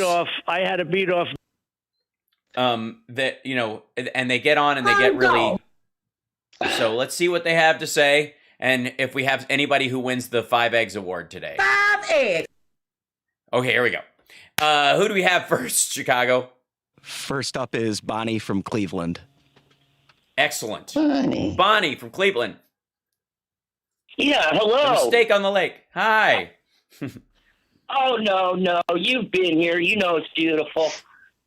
Oh, I spend many holidays there. I have family there. I love Cleveland, actually. And I you know me, I love the city and I love hanging out there with fam and all that stuff. But I am not a big fan of the Rock and Roll Hall of Fame. And it's just a chip that will remain on my shoulder until they put Alan Free's ashes back where they belong. I'm just saying, it's some sort. It's like removing the golden statue. The darts come out of the walls. All right, go ahead. They could have done much better. But anyway, I have a question. Mm-hmm. This we did here in Cleveland in 2016, and Kasich won Ohio. Right. I say that the Democrats and independents, they need to register Republican in the primary, vote against the Trump-Republicans, and then vote blue in the general. I see. That would be rat sexing is another way of phrasing what that's often called. I very possibly. I mean, that's up to people if they want to do that strategy. I don't recommend it. I believe in all-inning on your party, and I also think that over time, Ohio's one of those states that, as much as they want to make it because it's a swing state, they make it somehow a point of extremity because of Jim Jordan. But Kasich is much more indicative of what Ohio Republicans have been like and will and could be like. And I think engaging in that kind of stuff what makes it more like trench warfare. I think Democrats. Well, I think after what's happened this last year, we need to get in the trenches. Yeah, well, I don't necessarily think. I know we've had, a lot of fear mongering about the available, voting and that they're going to pass all these rules and stop all people from voting and yada, yada, yada. But most of the stuff that's really egregious, like being able to switch out electors at the last minute, without, certifying the vote and yada, yada. Those not only violate federal law, you could do that for your state elections. If you want to elect your mayors that way, the federal government has no say in it. Once you get into the federal government, into your senators, your Congress people, and the presidential race, the laws are much more stringent. An example is DeWine is running against Renacci, who Renacci is just an off-the-hook, crazy Trump-Republican. Mm-hmm. Now, there's a chance he could win in Ohio. But if enough Democrats and independents vote for DeWine, and then that's assuming that I see what I see what you're saying. I see what you're saying. I think DeWine, is seen as sort of the sensible choice comparatively, and that if one of them wins, it better if it was that person. Materially, that's absolutely true. But the reality is that if the Republican Party is going to pick increasingly lunatic people, the Democrats have a much stronger position to go look, they're insane. We're not insane. We're not trying to run off everybody in the state who disagrees with us, and as a matter of fact, you get in a situation where DeWine might end up endorsing or at least, tacitly supporting the Democrat in some ways if that person is that far off the hook. And in a lot of, the Trumpians, interestingly enough, do a tremendous amount of damage to the, to what would be effectively, they call them rhinos and they attack them all over the place, but, just general Republicans in a way that might actually convert a lot of people. It's one of the reasons why Trump lost the suburbs the way he did. It's, it's because of the extremity of him. So I would absolutely say that, rejecting that outright and being vocal about rejecting that, is a much better way of expending our effort and our time. Because I think we have a lot to be proud of. Ohio is going to gain a lot from the infrastructure bill, more than some states, honestly. And being able to run on that and saying, look, the ACA is here. We want to offer eventually a public option, but we didn't, Biden won on the, and he's not this dude who's trying to just snatch everybody's guns and take away your churches and yada, yada. None of those things hold up against him. It's been very difficult for them to pin it on him. That's 100% why they like other people are controlling him. That's why they sell that narrative, because when you look at the actual guy and what the actual guy says and what the actual guy does, it's very hard to make the case that he's anything other than a genuinely concerned, relatively moderate guide of American democracy. Yeah, he's great. Yeah, it's incredible. I mean, it's infrastructure week ended last year, for crying out loud. And it will change, by the way. I brought up the metaverse in the last segment. And part of that is because the biggest shift we're going to see in the United States is going to be over the next 3 to 5 years in terms of broadband expansion and business expansion. Because people are going to be able to conduct business without having to be in a big city in a lot of ways, in ways they didn't before. Still bigger and bigger businesses will grow in smaller areas because of that. Because while they don't need to be in the giant tower in Manhattan to do it, they do need their team.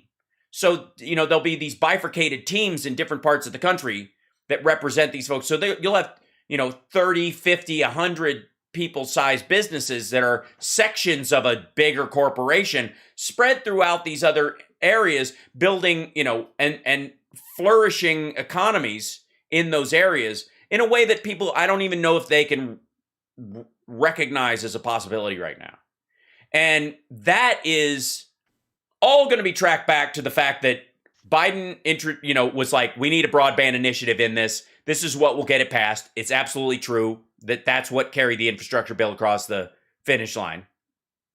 Like I said it would. And it will be fundamentally a game changer for all Americans. It'll be one of the greatest equalizers we've ever experienced. And so we can't make our decisions based on the past and the trends of the past and the people who would hold us in the past or have a narrow view of where it's going. What were you saying, Johnny? Sorry. And I was just saying it's so important. Yeah.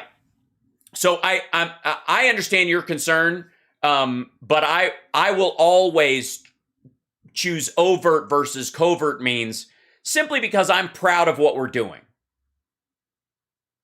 Do I think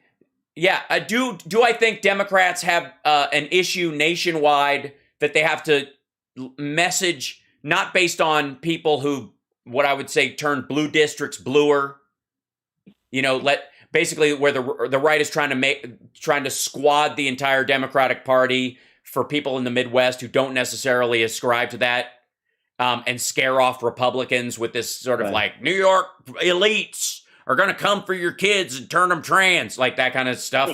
That's what they're going to use. Yeah. But more and more, they're going to look at where the rubber hits the road, and that's where the Biden administration shines. And that messaging is already starting. It's already starting to shift. The numbers are already starting to come back. The oil prices and gas prices post-COVID will start stabilizing over the next 6 months. And they're going to go down after the summer like they always do. And we're going to be going into the next election cycle with the Republican Party, who is really going to be scrambling to explain to anyone why they're capable of running anything. It's going to be all CRT and Marxism for months. I guarantee it, because on the merits, the economy, inflation, especially year over year, those guys are going to be flipping out. Or they'll just lie about the way things really are right now. Yeah, but increasingly that's hard to do when everybody gets up and they go out and they go to work and all that kind of stuff. Unless you live in this, unless you're metaversing yourself already. Yeah. You can look out the window. And so I appreciate the call. I get that concern, but I'm proud of what we're doing. And I'm proud of it. Thank you. I appreciate it. I'm proud of it in a way. Thanks for calling in. I'm proud of it in a way that not only will I stand up what Biden's accomplished in the last year to, Republican criticism, but even what would, in air quotes, I would call far left criticism. That this is what they're asking for in a lot of ways is stomach stapling surgery, when what America really needs is a nutrition plan and a health plan. A real exercise plan to take care of themselves.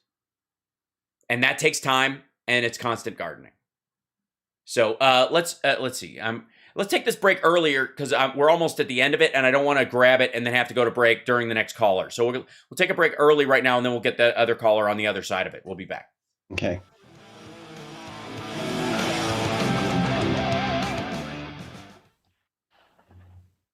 Wow, Carlene. She has a 38-year-old daughter who has not voted ever.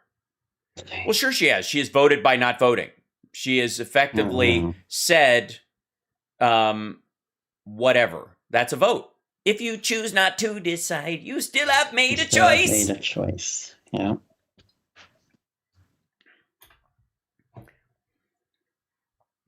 And somebody said Dems are notoriously bad at messaging. That has been the storyline for a very long time, and it is the general belief system. I would argue that there's a reason for it though. Inclusivity is a lot more complicated. Thank you. Yeah. Inclusivity is way more complicated. It's way easier to, be great at messages when you don't give a crap who you hurt. Exactly. Or you're all on the same team. Yeah, right. Or you only want one thing and anything else is collateral damage. Right. The show may almost be over, but there's no need to cry, as it's now time for the happy ending. Sir, get your mind out of the gutter. Not that kind of happy ending, this kind. I am happy, you are happy, let us be happy together. The promos are working. Welcome back to the Hal Sparks radio program, Mega Worldwide. Yay. And yes, it is now time for the happy ending. Yay! I appreciate the variety today. I'm very excited about the weeks to come. I'm getting hopeful. It's really fun. We have another caller, I have no doubt, and then I do have some happy ending information. Although there's the world is plenty crazy. Part of the happy ending, by the way, is I will be doing another live stream this afternoon, like I do normally during the week, because I ran out of time and I had more clips that I wanted to cover. So yeah, there he goes.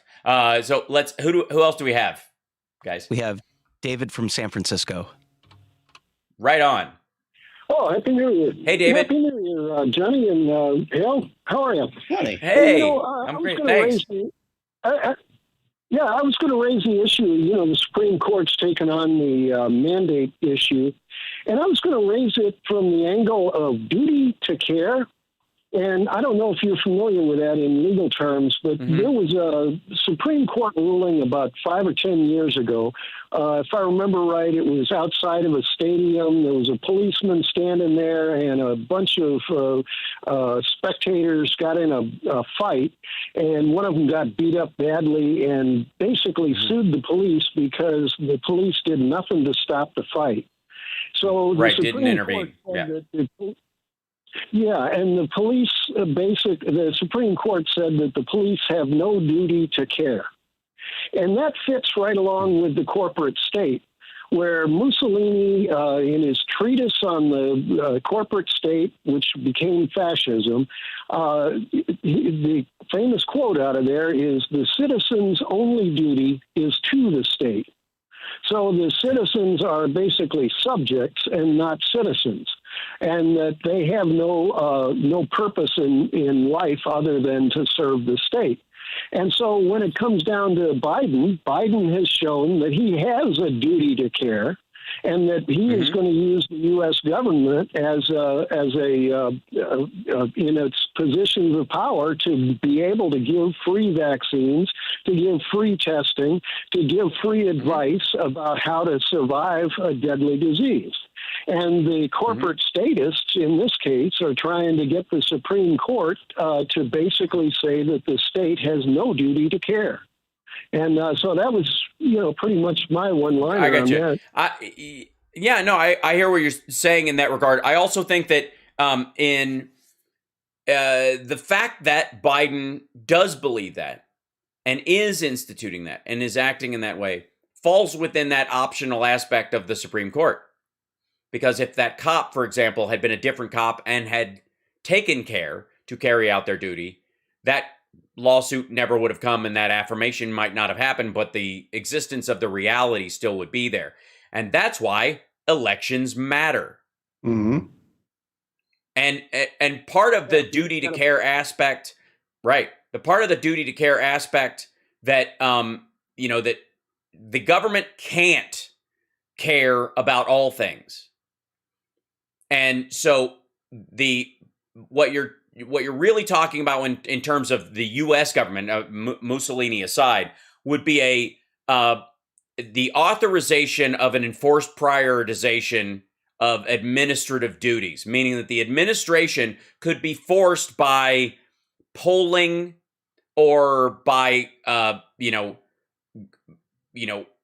general agreed upon reality or mob mentality, whichever is louder, to have a duty to care about a particular circumstance in a particular way.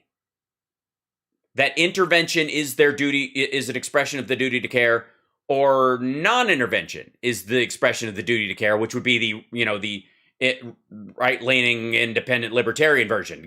The government shows it cares by not screwing it up. So the duty to care aspect in a police officer situation is to keep the peace and protect and serve, or whatever. In that moment, I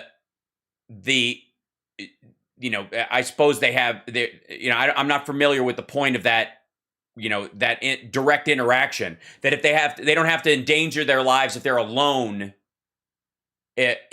because some people decided to get into a fist fight and it might have endangered them and they're by themselves, and it's their duty to guard this door, but not to go over there and stop that fight. And their orders are to stay and guard the door, because if something bad happens there, it happens to everybody in the stadium. But if they go over there and clear that, this might be a distraction. This might be the third time they've done a fake, phony fight while people run in the door, blah, blah, blah. So he has no duty to act on that one thing that he sees, because he's got a greater order rule that he's played. When it comes to the government, right. When it comes to the government, the issue that I have with what you're talking about is using the broad ideas of the citizen has a duty to the state. And in terms of, fascism, socialism, or communism, that is a fact. That is a factor of the actual existence of those systems.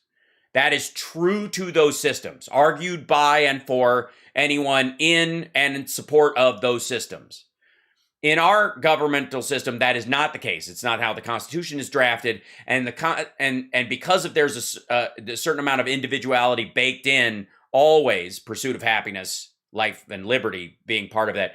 That the government's duty to care is up to the guidance of the administration that you put in charge. The voters' duty to care for the rest of the country as citizens, the citizens' duty to care is paramount.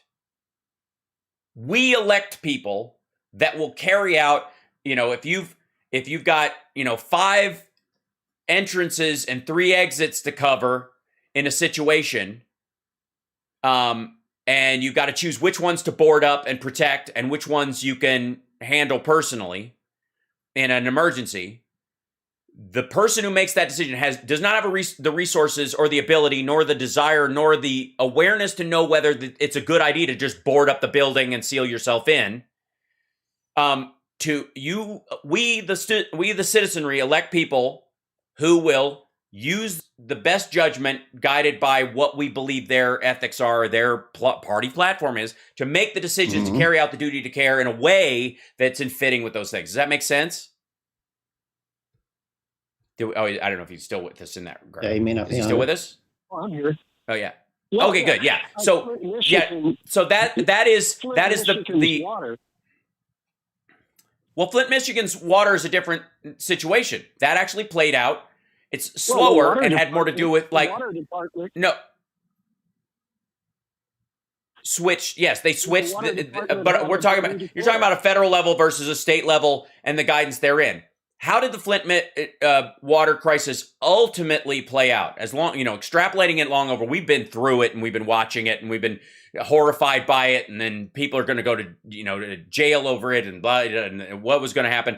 Ultimately, what occurred was the citizens, out of a duty to care, elected Joe Biden, who ran on part of his infrastructure plan being the replacement of lead pipes in the entire country, starting with places like Flint, Michigan, where they are the most vulnerable. Yeah.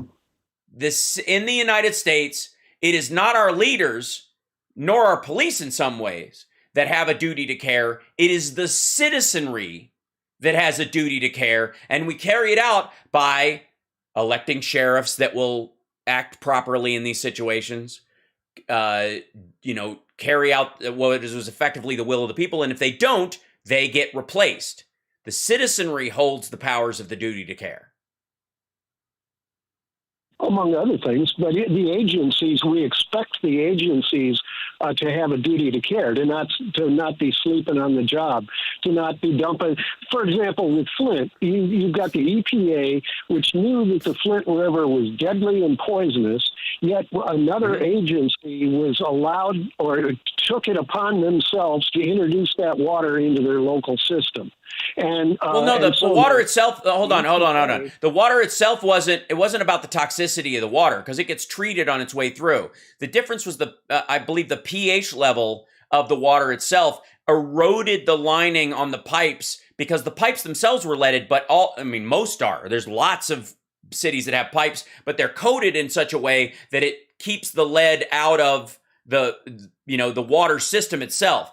The switching of the types of water without doing, the proper protections eroded that lining and allowed the lead that's in the pipes to seep into the water system and be consumed by the people. It wasn't that there was lead in the water from the lake that got into the system. That wasn't the point of it. And they knew, they didn't do the due diligence in some cases or look the other way towards it in Michigan. But as a nation, we carried out the duty to care by recognizing that we'd assumed the duty to care was there because we figured out lead pipes were bad. We put a lining in them. That lining is supposed to protect them.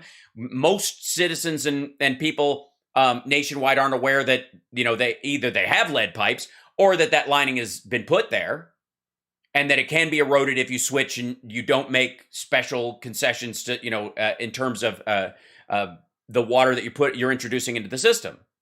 So it played out poorly, but again, it's on us. That's why elections matter. This isn't some sort of the EPA is not an overlord. We put presidents in office who appoint heads of the EPA, and the Republican Party wants to eliminate the EPA entirely. Right. That's where we are right now. It's not. Yeah, you got your happy ending coming up in about 40 seconds, so I'll take off. But Happy New Year. Yeah, thank you. I would say the happy ending is, we can tie it in some ways, is the fact that between the rescue package last year and the infrastructure bill, all of America's lead line pipes are going to be replaced or removed in the next 5 to 10 years. And no new lead piping is going in. And brand new piping is going in all over the place, so that's an even bigger plus. Water's being extended out to places that will never have this problem.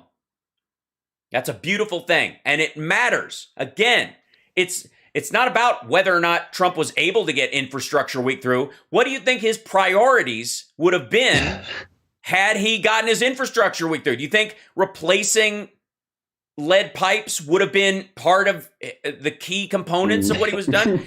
No. Maybe. You need to, he would have begrudgingly allowed some of the funding in there to quiet activists and because it's been such a big issue. But he might as well, it's not entirely obvious to me that he wouldn't have punished Governor Whitmer by not doing it. So it matters who you elect. It matters what their priorities are. And the duty to care and this whole idea that there's some sort of that corporations run all of it and that somehow they have this horrifying control over the thing, when time and time again, the public polling and the public movement in terms of voting and what we do indicates our values. And over time, the arc of history bends towards justice. But it takes a long time. And that it keeps moving that way. because that's how humans are in general. And given more opportunity to exercise their ability to vote, for example, they voted overwhelmingly for Joe Biden, not just because he'd be a good shepherd of rebuilding the economy, as Obama had to do after Bush crashed the last one. Right. But also to get people vaccinated, do the normal work of functioning managerial government to just keep stuff, move progress forward without breaking the bank, and solving some of the problems we've had solutions for a long time. We just haven't implemented them because the people who were other people put in charge, because they outvoted us, said, I'm fine with that. We'll see you next week. Thank you guys for tuning in. It's the Hal Sparks Radio program, Mega Worldwide. Bye, Johnny May. Bye, chat room. Love you guys. Okay, bye, Chicago. You guys are awesome. Love you, David. Okay, bye.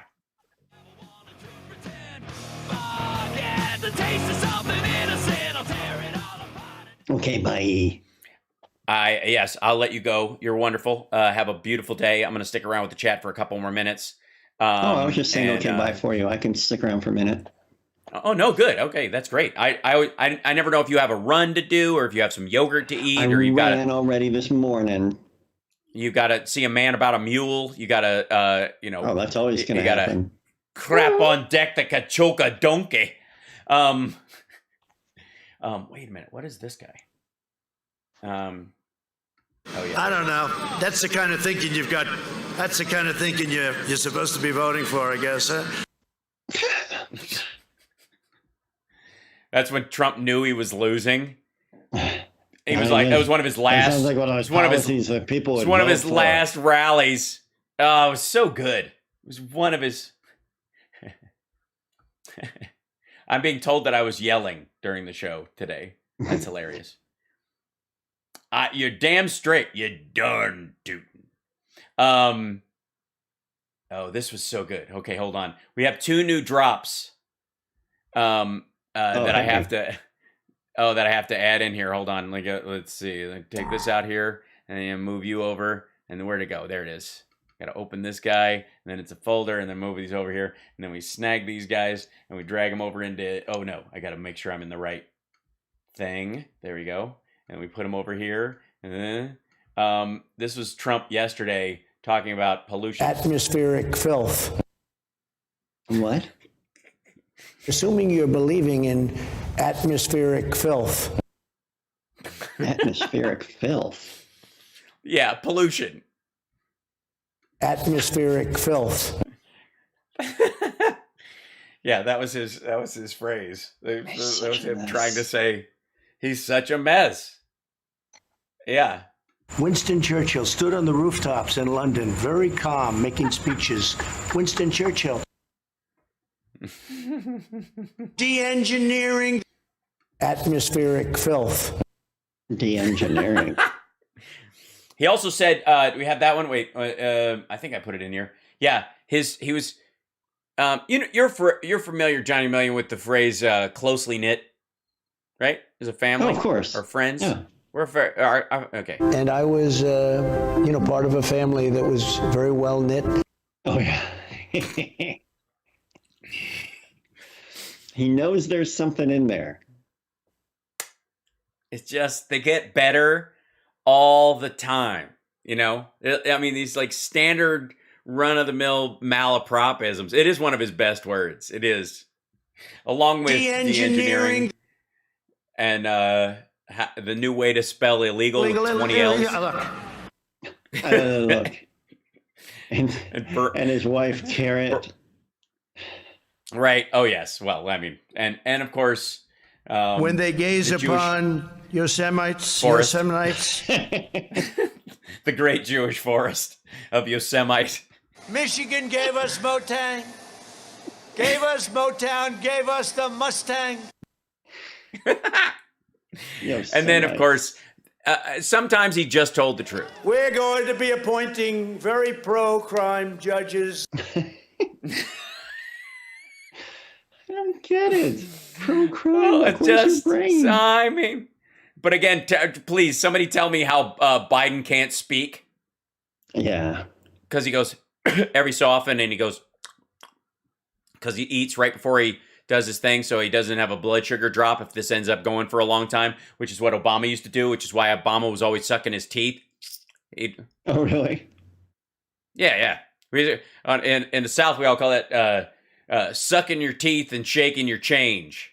You know, where you stand there the whole time, you got your hand in your pocket, and you're just kind of like... Sexy. It's a good look. Yeah, sucking your teeth and shaking your change. Oh yeah, I don't have the rake your forest one. I got to go look at. I got to find some of those that I like. I love that he says ass force. I wish it was louder. First new branch of the U.S. Armed Forces in 75 years, Space Force. Not since the ass. Not since the ass force. Not since the ass force. Oh God.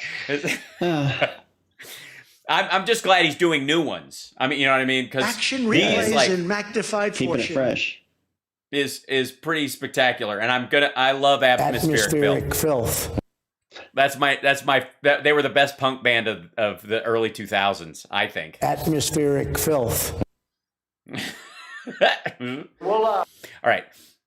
So so that's where we are or whatever. And I'm coming back on this afternoon.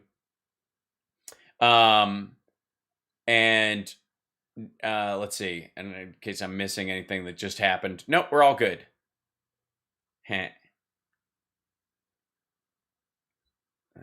Oh no. The taste of Sprite at McDonald's is once again under scrutiny. Oh no. Yeah, it's tinny or something. It's like or there's too much syrup. Or it always tastes like the lid to me. Like I imagine this is what the lid of the cups tastes like. Right. Yeah. There's but it's also like the metal, I don't know, it's so very strange. Yeah. Oh my God. A satirical image of an email asking remote employees to wear masks during Zoom meetings is being taken out of context. People are saying it's real. Oh God. Probably 3 o'clock like normal, guys. I will do the afternoon stuff because I've got to get my phone. I qualify for a phone update, so I'm gonna go get a new phone today. I burned this thing out. Yay! So I'm gonna upgrade my phone finally. And so Summer and I had to make an appointment. The only one available was at 6 o'clock today. By the way, hashtag Texas Ted Cruz Texas coward is trending. Nice. So that's fun. Yeah, it's good. This morning, Tucker Carlson is picking his teeth with Ted Cruz's spine. Oh, wow. Ouch. That's for Brianna Keller on CNN. Oh, whoa. Jesus. That wasn't the chat room? Jesus. Oh, my God. There's just no end. Oh, it's so good. I'm here for it. Donald, you're a coward. Oh my God. There's this pictures of him in a gimp suit on Tucker now. Oh no. Yeah. It's so beautiful. It's so beautiful. So anyways, I'm going to let you guys go. We're going to sign off, have a normal afternoon, and then I will see you guys at 3 o'clock. And then I got to bail out at like 5:30 at the latest because I've got to go to this 6 o'clock thing. And then I got to cook dinner like I did the night before last. And I didn't have an upset tummy when I cooked dinner. It was perfectly fine. I made salmon for Summer and Ethan, and then I roasted some potatoes and sauteed some green beans with some garlic salt, and it's a good time. Salmon is tricky. There's this real fine line about when it's done and when it's overdone. Oh yeah. Oh no, I got it nailed. Yeah, I got it down. Yeah. And I have to because I took when Summer and I went to DC for my birthday as a celebratory dinner. We went to Joe's Stone Crab, which is there's only like 3 of them, I think. One of them's in Miami, and Sharon Glass took me there, and the Stone Crab is amazing, but it's very expensive. Mm-hmm. So we went there for my birthday dinner, and I could splurge on some on some sea bugs once in a while. And I got her the, she wanted the salmon. We got it there and it was damn near perfect. Oh boy. And now she's spoiled forever. So, yeah. So there you go. Much love to everybody who joined us from the radio show as well. Johnny and I love you. We will see you next week. I'm going to sign everybody off. Hang in there and take care of yourself and take care of somebody else. Bye. Hold on one second. Pausing the thing.